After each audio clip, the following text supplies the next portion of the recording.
खुलुमबाय स्टुडिअ दं आं लिसा नार्जारी। सानथामनि हाबाफारिजों खुंफुंजानाय बड'लेण्ड इन्टारनेशनेल वाइल्डलाइफ कनफारेन्सआ दिनै थुंगेबाय।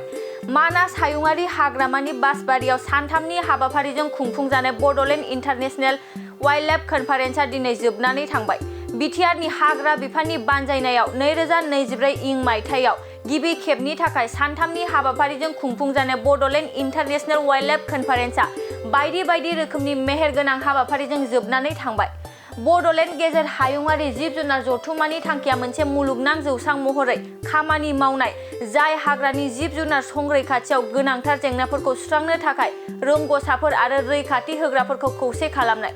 हेफाजाबारि मावखान्थिफोराव नोजोर होनानै बेनि थांखिया बे जिउ गोनां ओनसोलनि बिखायाव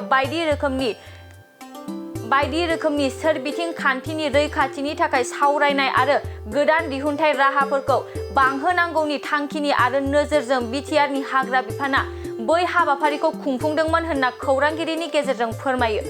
बेनि अनगायैबो जागायजेननायनिफ्राय लानानै जोबजासिम गुबुन हादोरनि हायुंसानि आरो रायजोनिफ्राय गोबां स्पेसियेलिस्टफोरखौ लेंहरनानै गोबां फरायसालि आरो हाग्रा बिफाननि सुबुंफोरखौ लानानै जथायै जिब जुनार एबा हाग्रा संरैखाथिनि थाखाय सावरायनाय जायो।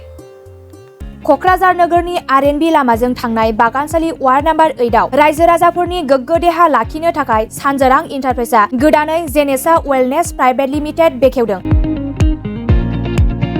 बे सानजोरां इन्टारप्राइज आयुर्वेदिक गलायाव मानसिनाव जानाय गेदेर बेरामनि मुलिफोरखौ मोननो हागोन।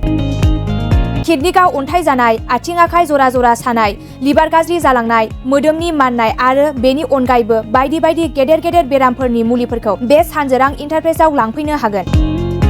सानजोरां इन्टारप्राइजआव गासै बेरामनि मुलिफोरखौ हलसेल राङावनो लांनो हागोन। सानजोरां इन्टारप्राइज बिगोमाया फोरमायबावनाय बायदिब्ला नैबे 9954157149 जानबुं नाम्बारनि गेजेरजों नोंथांनि गोनांथि जानाय मुलिफोरखौ सुलाद लानो हागोन।